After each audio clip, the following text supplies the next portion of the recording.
Thursday mornings are my favorite part of the week, so I'm really thrilled to be able to share with y'all this morning.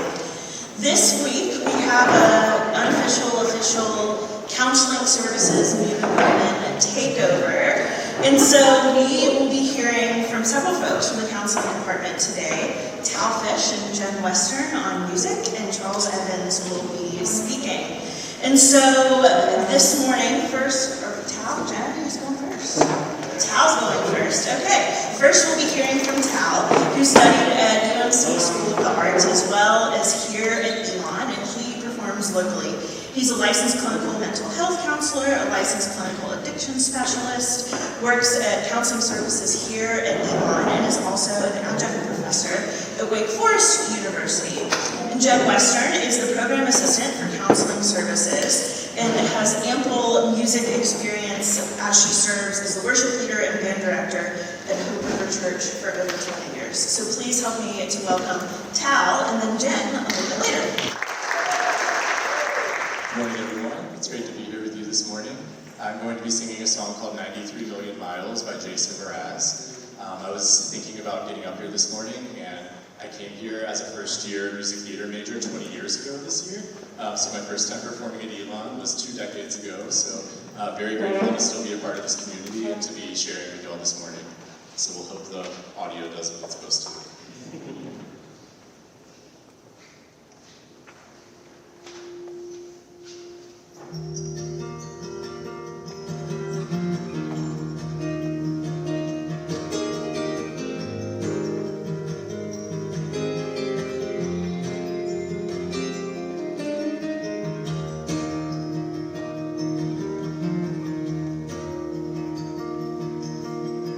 93 million. The audio did not do what it was supposed to do. Apple Music has a karaoke feature and y'all weren't aware of it. Take 2.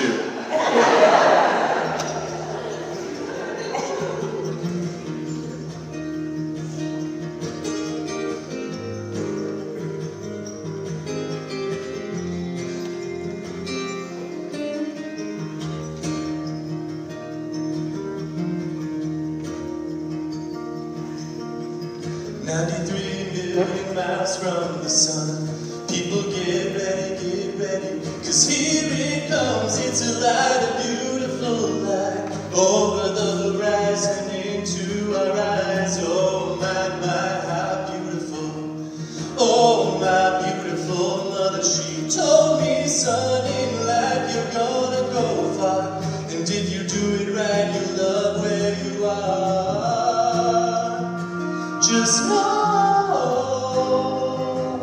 wherever you go, you can always get back home.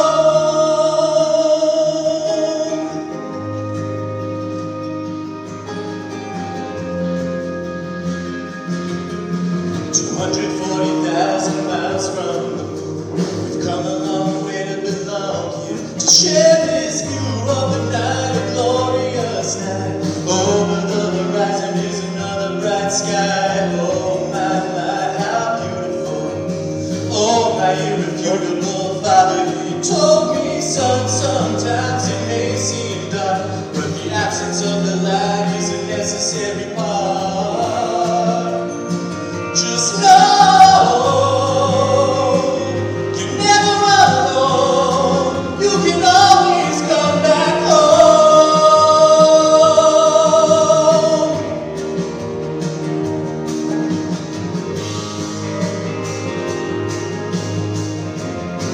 You can always come back.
Good morning. I'm Jasmine Evans, and I have the pleasure of introducing my very favorite human, my very best friend, Gregory Charles Evans. This is not a traditional intro, but look at me go. It would take me a lifetime to share everything that I love, appreciate, and admire about Charles. But he told me to keep it short, so I'll say this. To know Charles is to love him. To love Charles and to be loved by Charles is a pure gift in this lifetime. Because to be loved is to be known and to be cared for, and Charles has dedicated his life to knowing and caring and thus loving. And I know for a fact that many of you can attest to the joy that comes with being in community with Charles. So please give him the warmest welcome as we introduce our incredible speaker this morning, Gregory Charles Evans.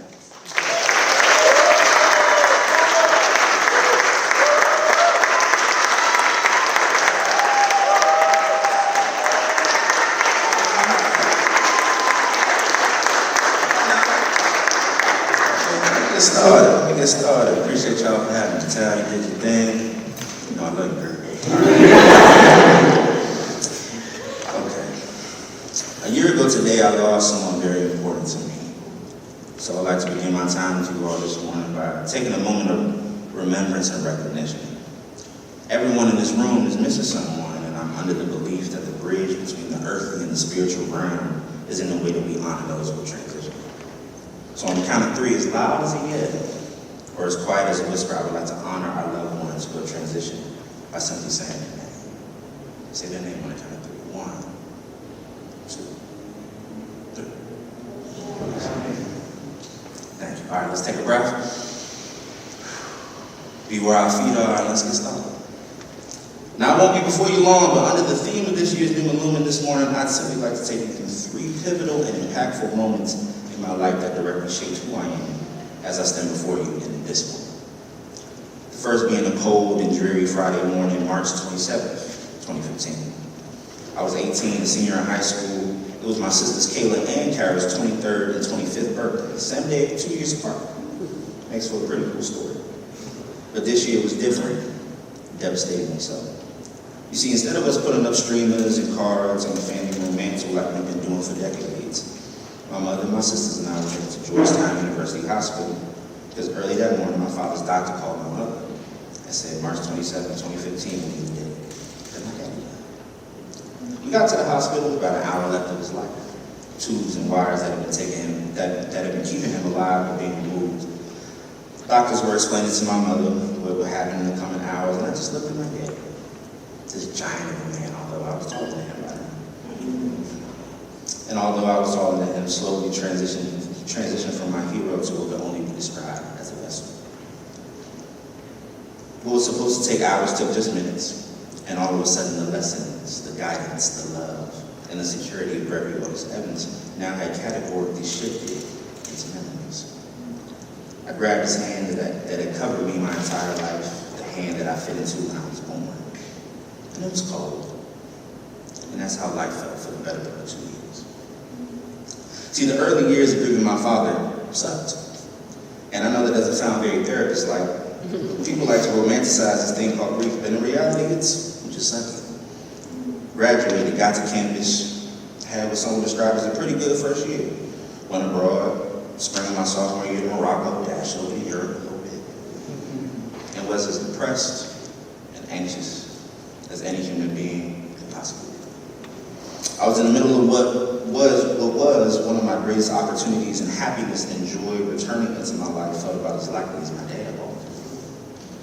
The level of apathy I was experiencing felt like a hop, skip, and a jump from suicidality. My energy level couldn't allow for a plan and intent though. So I was just an unenthusiastic participant in this thing called life. Until I hit what can only be described as rock bottom. In the Baptist tradition where I come from, you might just hear a preacher say something like, see church, when you hit rock bottom, hey, you're gonna hit rock bottom, amen? God is the rock at the bottom. Y'all don't hear me? And as cliche as that would sound, on the many a Sunday I heard it rang true. And it would be that encounter with God on the top of a sand dune, in the Moroccan desert where microscopic grains of sand covered acres of desert, where it was impossible to not feel significantly insignificant, where I finally felt peace in my solitude instead of despair, and that if God can use the grain of sand to make deafening acres of desert, then they can set me on a path of healing myself and thus help others as they heal as well. It took a lot of work on my part to get to what I think is the most important moment of my life.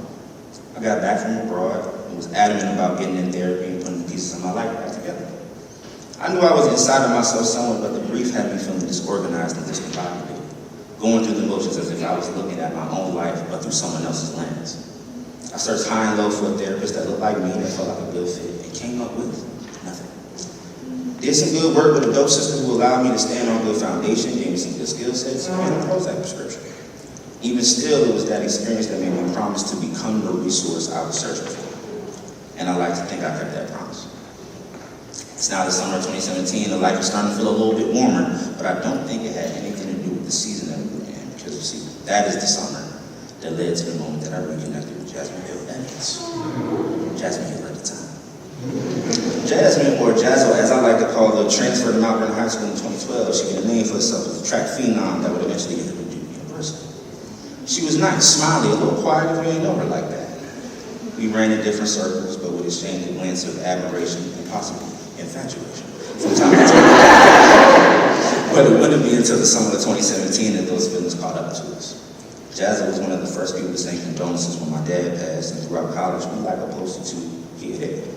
Until one fateful day, night rather, I'm just up tweeting away, and every single tweet is being liked by none other than Jasmine Hill. It was in that moment that I saw it best to slide into the DM. Well, you saw them introduce me this morning. You feel me? See, I fell in love with Jazzo fast and hard because the space that I was in felt just like that space, a void, and I was trying my best to fill in the gaps that I saw within myself, but she helped fill in the gaps I didn't even know were there. Her strength interwoven with the softness, her fun personality interwoven with fervor and determination, and more than anything, Shorty just became the home. I'm a big proponent of happy spouse, happy house, but I'll say it's easy to believe in happy wife, happy life when your wife takes ownership of her own happiness and you become the beneficiary. I said earlier, these moments are the determiners of why I stand before you today, and Jazzo is the reason. When she applied to Elon, I had never heard of this little oasis off of exit 140. I thought she was getting the Tesla internship or something. Thank God that wasn't the case. But instead, she ushered us into a place that has been the highlight of my young career and allowed me to do what I love and love what I do, with a team and leadership who wouldn't have it any different. And by leadership, I mean I need a high net. Now, for this final moment, we got to go back to go forward. Now boarding flight 7723 from Raleigh-Durham to Dallas Love Field. We're going to go ahead and start with any passengers traveling with small children and military members in uniform. Southwest thanks you for your service. This is what I heard every Tuesday at 6 a.m. from August 2022 to December 2022, because I had to fly to finish one class in my last semester of my Master's of Social Work program. I had to fly to finish one class in my last semester of my Master's of Social Work program. Jasmine and I moved to Texas in our first year of marriage to establish our own context, get a couple degrees, make some memories, and when we were done with our Masters, we'd be on the first thing smoking to North Carolina, this vast land of opportunity, promise, and Bojangles.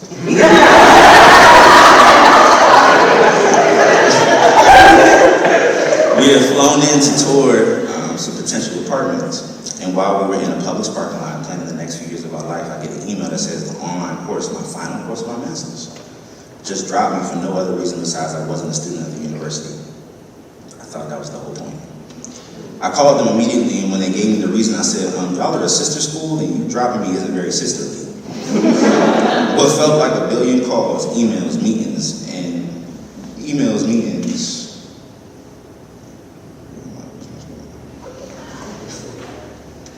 and shouts to the heavens all led to one conclusion: I was on my own. Couldn't tell you why my advisor said I could finish that last class online, then ghosted me when that turned out to not be the case. Couldn't tell you why that sister school just randomly dropped me from the course 2 weeks before it started. Couldn't tell you why me and Jasmine just didn't stay in Texas instead of going through with the move to North Carolina for what would become more opportunity. And I couldn't tell you how I had the energy to fly out on Tuesdays and Instacart every other day of the week just to keep the lights on while Jasmine taught 3rd grade math. All I can tell you was on probably the 3rd flight while I was mean mugging the flight attendant, angrily consuming my Biscoff cookies, mad at what probably was the worst and most expensive inconvenience in my life, I decided that anger wasn't going to be the energy I used to get me through these difficult moments. But gratitude that I was keeping my promise to myself, I was operating as the man my dad knew that I would become, and that I had right now to be everything I needed it to be. And that's my call to you all. We must refuse to be chained to yesterday and anxiously anticipatory of tomorrow, because it robs us of the ability to be grateful of the moment that is right now. We also cannot allow our gratitude to take the form of docility, where we refuse to call injustice injustice, racism racism, evil evil, and stupid stupid. So here's to the moment that is right now. It's up to you to choose what you do with it. Peace and love. Charles is a hard act to follow, but he is one of the brightest acts that has been added to our office, and we love him very much. And wow, look at this window.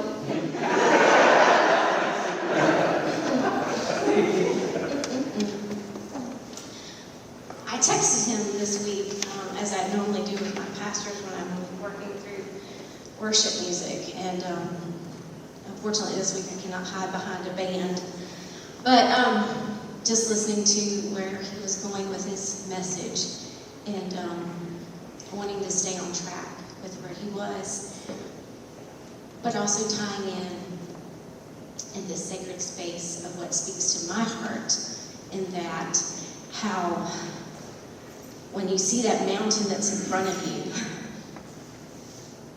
staying focused, and for me, faith and what has been taught and what has brought you through, you can see that mountain just fall into the sea. And understanding that it is well, even when you're going through what you're going through, God still has something for you. So this morning, as I try to get through this, I hope that you find it in your heart that things are well.